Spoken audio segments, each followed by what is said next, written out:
Olá, alunos, alunas e amigos da Escola de Teologia FATECAR. Eu sou o professor Ronaldo e nessa aula estaremos ministrando de forma panorâmica a disciplina Doutrinas Fundamentais, uma abordagem teológica sobre as principais verdades bíblicas. Lembrando aos alunos que estão estudando conosco para que leiam o material didático a fim de aprofundar ainda mais seus saberes teológicos. Para aqueles que estão nos conhecendo agora e desejam estudar teologia conosco, será uma enorme satisfação atender vocês. Na descrição desse vídeo você encontrará o nosso contato para maiores informações. A fé cristã é construída sobre verdades fundamentais reveladas por Deus em Sua palavra. Essas doutrinas formam o alicerce da vida do cristão, orientando sua fé, conduta e relação com Deus e com o próximo. Nesta aula exploraremos algumas das principais doutrinas que fundamentam a fé evangélica, buscando compreender seu significado e impacto para a vida cristã. Aqui serão mencionados pelo menos 13 doutrinas. E gostaria de sinalizá-los que nossa abordagem sobre essas doutrinas aqui no vídeo será resumida e objetiva para que você acesse rapidamente a compreensão. Se fizéssemos um longo tratado sistemático, esse vídeo ficaria longuíssimo. Então, vamos à nossa aula? Muito bem. Então, falaremos sobre o poder das Escrituras. A Bíblia é o livro mais influente da história da humanidade, mas ela não é apenas um conjunto de textos antigos. É a palavra viva de Deus capaz de transformar vidas. As Escrituras é inspirada por Deus, conforme 2 Timóteo 3,16, infalível e suficiente para orientar o ser humano em todas as áreas da vida. Ela revela o caráter de Deus, seu plano de salvação e as direções para uma vida justa. A Bíblia é comparada a uma espada, conforme Efésios capítulo 6, versículo 17, e uma lâmpada para os pés do cristão, como está escrito em Salmo de número 119, versículo 105, guiando-o em meio às trevas do mundo. Depois dessas sinalizações, falaremos agora sobre os atributos básicos de Deus. Nesta hora nos perguntamos: quem é Deus? Como podemos conhecê-lo? A Bíblia nos ensina sobre sua natureza e caráter por meio de seus atributos. Vejamos. No Salmo de número 90, versículo 2, Deus é eterno. Em Jeremias 32:17, Deus é onipotente. Em Salmos de número 139, versículos 1 ao 4, ele é onisciente. Em Salmo de número 139, versículos 7 ao 10, ele é onipresente. Em 1 Pedro, capítulo 1, versículo 16, ele é santo. Em Deuteronômio, capítulo 32, versículo 4, ele é justo. Em Lamentações, capítulo 3, versículo 22, ele é misericordioso. E em 1 João, capítulo 4, versículo 8, ele é amoroso.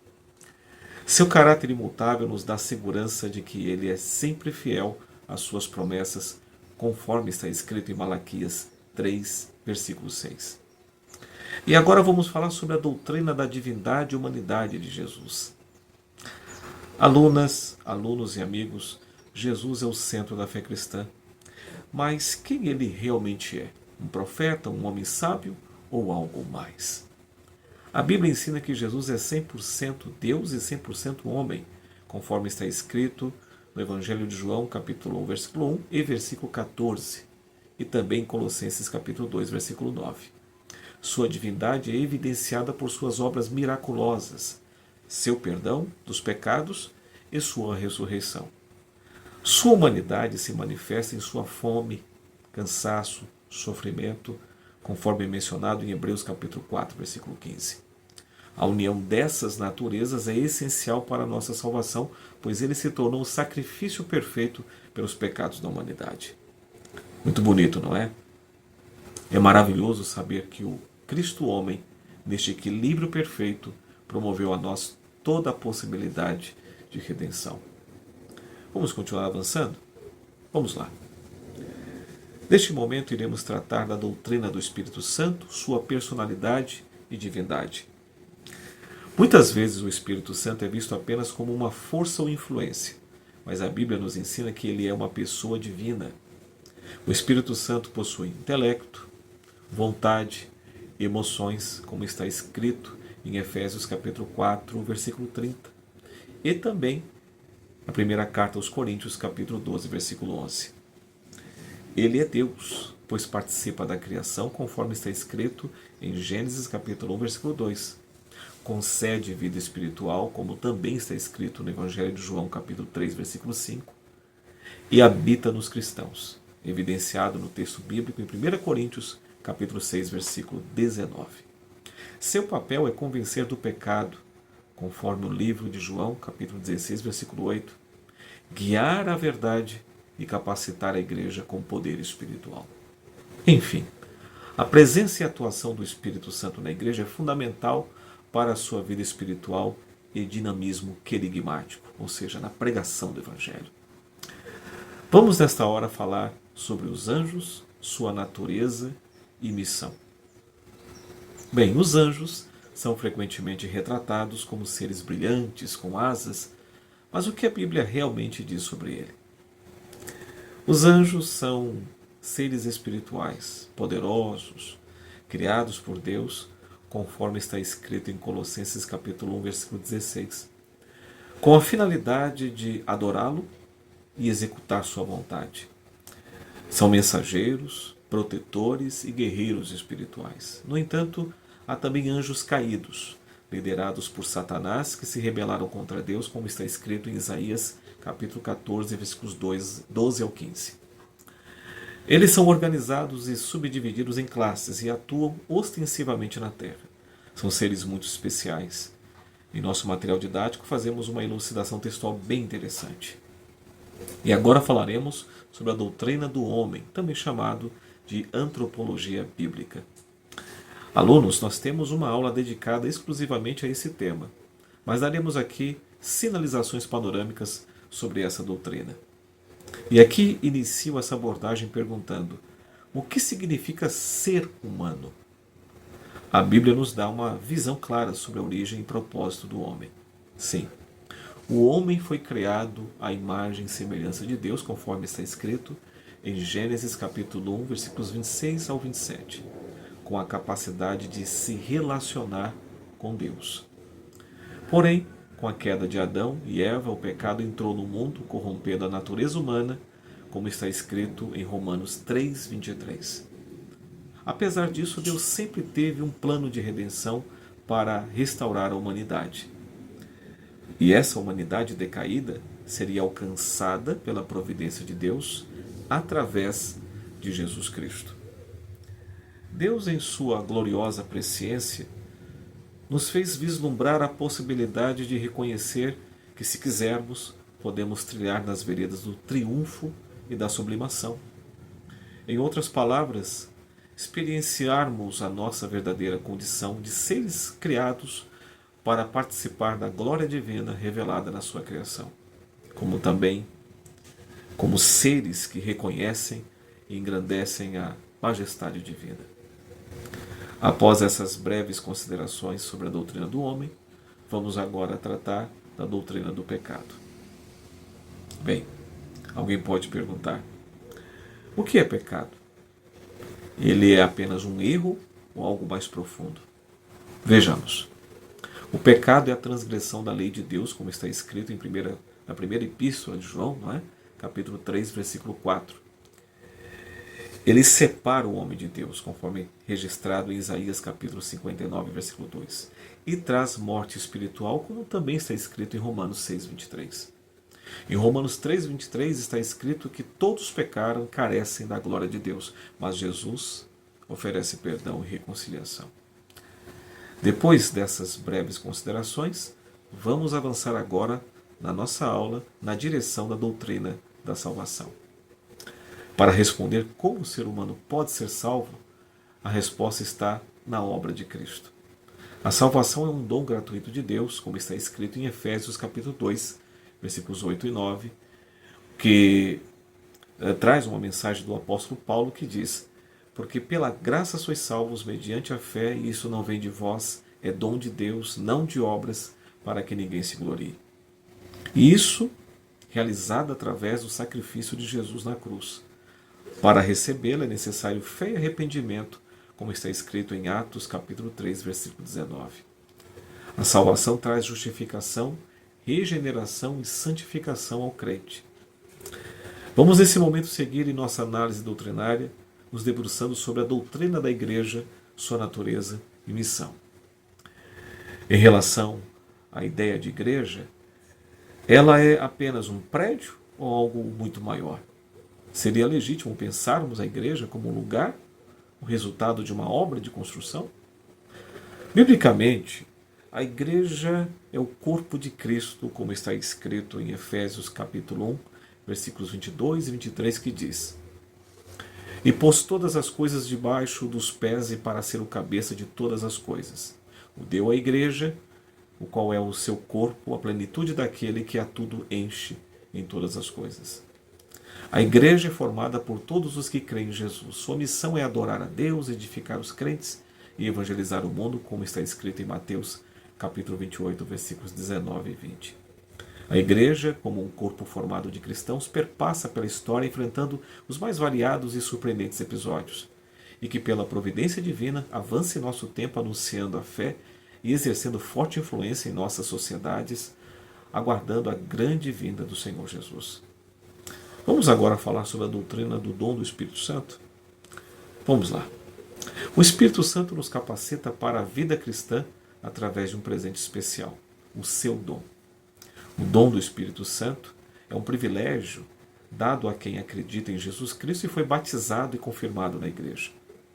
É uma graça sobrenatural que ajuda os cristãos a cumprir a missão na igreja.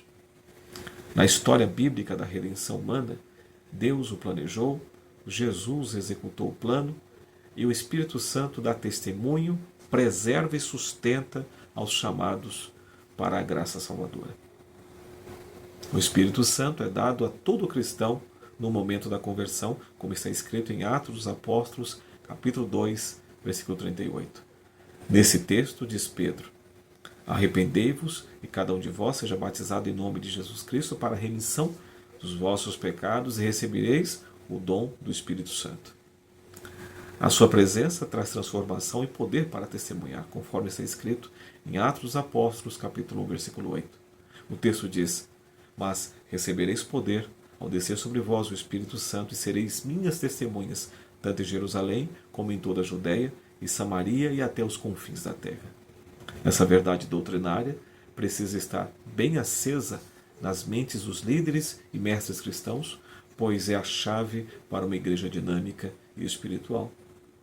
Mas agora falaremos da doutrina dos dons espirituais. Os dons espirituais são habilidades sobrenaturais concedidas por Deus, através do Espírito Santo, para a edificação da igreja. Os dons são variados, como descreve o apóstolo Paulo em sua primeira carta aos Coríntios, capítulo 12, versículos 4 ao 11. O texto diz: Ora, há diversidade de dons, mas o Espírito é o mesmo. E há diversidade de ministérios, mas o Senhor é o mesmo. E há diversidade de operações, mas é o mesmo Deus que opera tudo em todos. Mas a manifestação do Espírito é dado a cada um para o que for útil. Porque a um pelo Espírito é dada a palavra da sabedoria, a outro pelo mesmo Espírito a palavra do conhecimento, e a outro pelo mesmo Espírito a fé, e a outro pelo mesmo Espírito os dons de curar, e a outro a operação de maravilhas, e a outro a profecia, e a outro o dom de discernir os espíritos, e a outro a variedade de línguas, e a outro a interpretação das línguas. Mas um só e o mesmo Espírito opera todas essas coisas, repartindo particularmente a cada um como quer. Lembrando que esses dons devem ser usados com amor e para o bem comum, conforme está escrito na primeira carta do apóstolo Paulo aos Coríntios, capítulo 13, versículos 1 ao 3. Muito bem, agora vamos refletir sobre a doutrina do arrebatamento da igreja. Exatamente isso. Alunos, alunas e amigos, Jesus prometeu voltar. Mas como será esse evento? O arrebatamento é o momento em que Cristo levará a sua igreja. Conforme escreveu Paulo, o apóstolo, na sua primeira carta aos Tessalonicenses, capítulo 4, versículos 16 e 17. O texto diz: porque o mesmo Senhor descerá do céu, com alarido e com voz de arcanjo, e com a trombeta de Deus, e os que morreram em Cristo ressuscitarão primeiro. Depois nós, os que ficarmos vivos, seremos arrebatados juntamente com eles nas nuvens, a encontrar o Senhor nos ares, e assim estaremos sempre com o Senhor. Esse evento trará esperança para os cristãos e marcará o início do fim dos tempos. Após essa doutrina, avançaremos na doutrina da ressurreição dos mortos. E a pergunta que surge é: o que acontece depois da morte? A Bíblia Sagrada traz ensinos doutrinários sobre essa realidade. Vejamos. A Bíblia ensina que haverá uma ressurreição, a dos justos para a vida eterna e a dos ímpios para o justo juízo, conforme está escrito no livro de Daniel, capítulo 12, versículo 2, como está escrito: e muitos dos que dormem no pó da terra ressuscitarão primeiro, uns para a vida eterna e outros para a vergonha e desprezo eterno. Aliás, no Evangelho de João, capítulo 5, versículos 28 e 29, também está escrito: não vos maravilheis disso, porque vem a hora em que todos os que estão nos sepulcros ouvirão sua voz, e os que fizeram o bem sairão para a ressurreição da vida, e os que fizeram o mal para a ressurreição da condenação. Portanto, conforme a fé cristã, a vida não termina na morte, e para os que professam a fé e fundamentam suas convicções na revelação bíblica, a morte é apenas uma ponte a conduzir o cristão para uma nova e feliz dimensão espiritual, onde viverão eternamente com o seu Deus. Alunos, alunas e amigos da Escola de Teologia FATECAR. Aqui vamos concluindo nossa aula elementar de doutrinas fundamentais. Essas doutrinas são a base da fé cristã. Conhecê-las nos fortalece e nos prepara para viver segundo a vontade de Deus. Oriento a vocês que leiam o material didático para aprofundarem seus conhecimentos. Vou ficando por aqui. Muito obrigado e até a próxima aula. Deus os abençoe.